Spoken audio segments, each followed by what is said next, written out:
Assalamualaikum warahmatullahi wabarakatuh. Salam Sport Lovers. Kembali lagi saya Fahmi di Sport 55 edisi khusus untuk mereview pertandingan laga-laga menarik yang semalam bertanding di matchday kedua Liga Champions Eropa. Bahwasanya ada laga-laga menarik yang bisa disebut hasil yang mengejutkan bagi kita semua, karena ada tim besar yang tiba-tiba menelan kekalahan, bahkan ada laga yang sengit dan seru, bahkan terjadi comeback begitu di menit-menit akhir babak kedua. Nah, langsung saja kita ke pertandingan pertama, kita review satu-satu Sport Lovers. Yang pertama ada pertandingan Atalanta melawan Young Boys, yang mana Atalanta unggul tipis 1-0 melawan Young Boys. Laga kali ini cukup sengit. Beberapa kali Young Boys mencoba memperkecil, menyamakan kedudukan, tetapi Atalanta masih lebih solid. Bahkan gol Atalanta tercipta di babak kedua lewat serangan yang sangat baik, kerjasama yang baik. Dan hasil ini membuat Young Boys menelan kekalahan pertama di Champions League di musim ini, di matchday kedua ini, karena di matchday pertama Young Boys berhasil mengungguli tim tamu United dengan skor 2-1, sedangkan Atalanta akhirnya memetik 3 angka pertamanya, dan Atalanta berhak berada di peringkat pertama karena di pertandingan lain Villarreal menelan kekalahan lawan United. Nah, di pertandingan lain Sport Lovers ada Zenit yang unggul 4-0 melawan Malmo. Malmo kembali lagi belum bisa comeback, belum bisa keluar dari keterpurukan, apalagi ada kartu merah di pertandingan kali ini. Zenit menunjukkan bahwasanya Zenit memang ingin membuka asa untuk bisa lolos, bahkan mempersulit tim Juventus ataupun Chelsea yang berada satu grup dengan Zenit. Tapi di sini harus diwaspadai juga beberapa pertandingan seperti Juventus dan Chelsea juga. Tapi sebelum itu kita bahas di pertandingan lain dulu, Sport Lovers. Ada Bayern Munchen dan Dinamo Kiev, yang mana Bayern sudah pasti tidak perlu diragukan lagi kemenangannya, bahkan menang sangat telak 5-0. Bahkan di babak pertama Lewandowski sudah menunjukkan bahwasanya dia layak mendapatkan sepatu emas Eropa di musim lalu. Dan 2 golnya ini dari babak pertama dilanjutkan oleh Sané dan Sané Choupo-Moting untuk menggandakan skor menjadi 5-0 di babak kedua. Dengan hasil ini Jurgen Nagelsmann membuktikan bahwasanya dia layak untuk menjadi pelatih di Bayern Munchen, walaupun lawan yang dilawan tidak sebanding, yaitu Dinamo Kiev. Tetapi ini membuktikan bahwasanya Bayern tetap menjadi salah satu kandidat calon juara Liga Champions musim ini. Nah, di pertandingan lain ada hasil yang sangat mengejutkan, yaitu antara Benfica melawan Barcelona, di mana di babak pertama sudah terjadi gol cepat di menit ketiga, di mana Nunes lewat serangan balik cepatnya bisa memperdaya kiper Marc-Andre ter Stegen. Ronald Koeman memakai formasi 3-5-2, tetapi inilah sebuah keblunderan di awal laga yang membuat lini belakang dari Barcelona tidak bisa menghalau tendangan jarak jauh dari Nunes. Walau dia cut in dia akselerasi dari kanan pertahanan dari Barcelona, dia cut in ke dalam, bahkan dia melepaskan shooting dan akhirnya masuk ke gawang Marc-Andre ter Stegen. Ini sangat disayangkan. Kita tahu Barcelona dihuni oleh pemain-pemain yang hebat. Kehilangan Lionel Messi sangat berpengaruh rupanya bagi Barcelona. Barcelona bukan tanpa peluang sama sekali, tetapi banyak peluang yang diciptakan oleh Memphis Depay, De Jong, Bahkan Frankie De Jong sendiri ada beberapa momen krusial di depan gawang, bola rebound terjadi, bahkan hampir gol tapi kena tiang.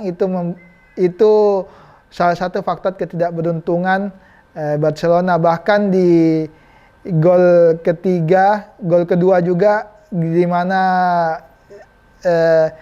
permainan apik dari Joao Mario itu bisa membuat lini belakang Barcelona kacat-kacir. Bahkan ada satu momen yang membuat Rafa Silva bisa melepaskan tembakan ke arah gawang Ter Stegen dengan enak dan dengan santainya, yang membuat Benfica unggul 2-0. Dan di gol ketiganya tidak kalah seru juga, di mana ada drama sedikit yang mana terjadi handsball oleh Sergio Dest yang membuat Benfica mendapatkan penalti, dan Nunes berhasil menuntaskan tugasnya sebagai penendang penalti di ketiga. Tapi sayangnya di laga ini harus diwarnai oleh kartu merah oleh Eric Garcia, yang mana kartu merah atau kartu kuning kedua ini membuat Barcelona tambah terpuruk. Walaupun kartu merah tercipta di menit ke-86, tetapi ini memperjelas bahwasanya keterpurukan dari Barcelona dari segala lini, bahkan dari strategi pun ini menunjukkan bahwasanya Barcelona sedang tidak baik-baik saja. Dengan menelan 2 kekalahan, Barcelona berada di juru kunci di grup ini. Sedangkan peringkat pertama ada Bayern Munchen di sana. Ini sangat tidak baik bagi Barcelona. Bahkan nasib dari Ronald Koeman sedang berada di ujung tanduk pada apakah dia akan tetap memegang Barcelona di matchday ketiga Liga Champions, ataukah dia akan terpaksa diganti oleh pelatih baru, oleh manajemen Barcelona. Kita lanjut ke laga lainnya yang tidak kalah menarik, yaitu ada Man United melawan Villarreal, yang mana United yang di babak pertama bermain imbang tanpa gol, yang mana di babak pertama tidak terlalu banyak ibaratnya tidak terlalu banyak hal-hal yang bisa membahayakan gawang Villarreal yang diciptakan oleh Man United. Sedangkan Villarreal dari awal sudah menciptakan beberapa on target ke gawang David De Gea. Bahkan dengan aksi cemerlang David De Gea dapat membuat United bisa mempertahankan hasil 0-0 di babak pertama. Tetapi di babak kedua di menit 50-an Villarreal dapat mencuri gol pertama dan membuat United kalang kabut, yang akhirnya mereka harus keluar lebih menyerang, bahkan mengganti beberapa skema. Bahkan ada pemain yang harus ditarik keluar dan menggantikan beberapa pemain baru untuk bisa mendobrak sisi pertahanan dari Villarreal. Dan terbukti lewat situasi bola mati, Bruno Fernandes memberikan assist ke Alex Telles, yang mana shooting dari luar kotak penalti dengan apik. Bahkan Telles menciptakan gol perdananya untuk United di Old Trafford, dan hasil berubah menjadi imbang 1-1. Yang lebih dramatis lagi yaitu momen comeback dari United, yang mana Cristiano Ronaldo membawa United bisa berbalik unggul di menit 90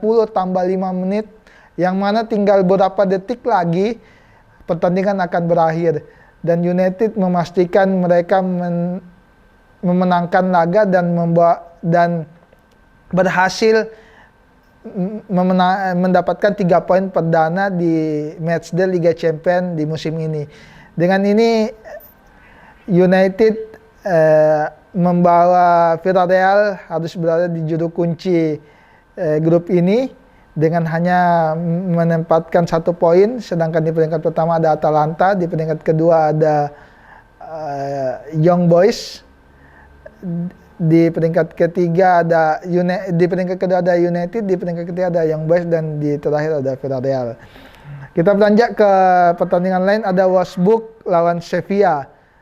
Wolfsburg lawan Sevilla ini tanpa di luar dugaan, Sevilla di awal babak pertama menunjukkan bahwasanya dia mempunyai materi pemain yang lebih baik daripada Wolfsburg, tapi sayangnya tidak bisa dimaksimalkan dengan baik oleh Sevilla. Terbukti di babak pertama mereka bermain imbang tanpa gol, tetapi di babak kedua Wolfsburg tancap gas dan bahkan unggul lebih dulu lewat situasi yang sangat luar biasa sebenarnya, yang membuat kiper Sevilla harus memungut bola dari jalannya.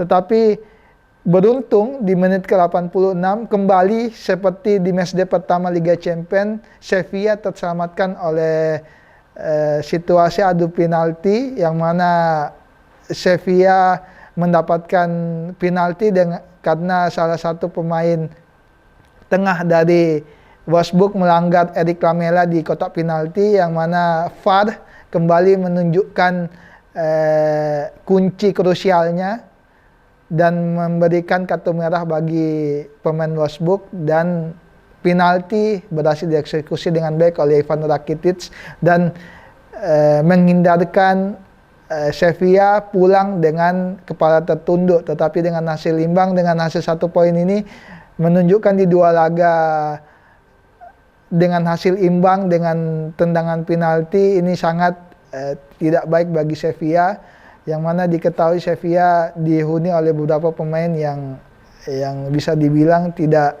bisa dianggap sembarang. Tetapi ini hasil yang merugikan sebenarnya bagi Sevilla.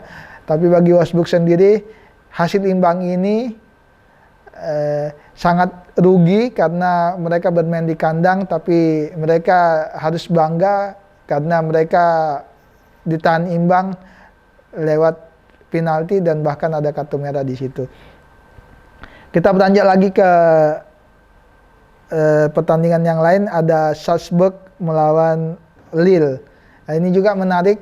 Salzburg sejak pertandingan pertama juga lebih banyak mendapatkan penalti di matchday pertama. Bahkan di matchday kali ini, di matchday kedua Liga Champions ini, kedua gol Salzburg diciptakan lewat titik putih, yaitu lewat penalti. Jadi Salzburg tidak ada mencetak gol lewat situasi open play. Sedangkan Lille dapat memperkecil ketertinggalannya melalui sang striker yaitu Burak Yilmaz, yang mana menempatkan Burak Yilmaz sebagai pencetak gol tertua di Liga Champions lewat situasi juga bola mati, yaitu tendangan bebas yang gagal dihalau oleh kiper Salzburg. Terakhir ada pertandingan antara Juventus yang melawan Chelsea yang bermain di Turin. Laga kali ini laga big match juga, tetapi Juve menurunkan tanpa adanya Morata maupun Moiskin di depan. Mereka memainkan dua gelandang serang, dua pemain sayap yaitu Federico Chiesa dan Bernardeschi. Tetapi beberapa kali Chelsea menekan dan beberapa kali juga ada terjadi momen serangan balik yang dilancarkan oleh Chiesa. Sayang ada momen yang sangat krusial sebenarnya, tapi gagal dimanfaatkan oleh Chiesa. Tapi beruntung Chiesa dapat menuntaskan tugasnya menggantikan peran dari Alvaro Morata yang cedera, yang mana memperdaya kiper Edouard Mendy dan membuat Juventus mendapatkan 3 poin di kandang sendiri. Dan laga ini tetap memperburuk situasi Chelsea, yang mana di pertandingan Premier League bahkan di Champions League ini sudah menelan 2 kekalahan. Ini harus adanya perubahan dari Thomas Tuchel, bagaimana bisa memperdayakan timnya untuk kembali bangkit di laga selanjutnya. Kalau tidak, Chelsea akan tetap menelan kekalahan, bahkan motivasinya akan tambah menurun. Mungkin itu saja Sport Lovers. Kita tadi telah membahas seluruh pertandingan yang telah bertanding di matchday kedua Liga Champions dari kemarin, bahkan dengan hari ini. Semua matchday kedua Liga Champions telah usai bergulir, dan ada beberapa laga yang sangat mengejutkan, bahkan mengagetkan dari beberapa pihak. Dari kemarin ada Sheriff yang tiba-tiba menang 2-1 lawan Real Madrid. Kali ini ada Benfica yang unggul 3-0 lawan Barcelona. Ini membuktikan bahwasanya Champions League adalah liga yang sangat dinanti, bahkan yang sangat krusial bagi semua tim yang ada di benua Eropa. Baik tim besar maupun tim kecil tidak bisa dianggap remeh karena Liga Champions adalah liga tertinggi di benua Eropa. Oke, sekian. Kita ketemu di lain kesempatan Sport Lovers. Saya Fahmi pamit undur diri. Terima kasih atas perhatian Anda. Assalamualaikum warahmatullahi wabarakatuh. Salam Sport Lovers.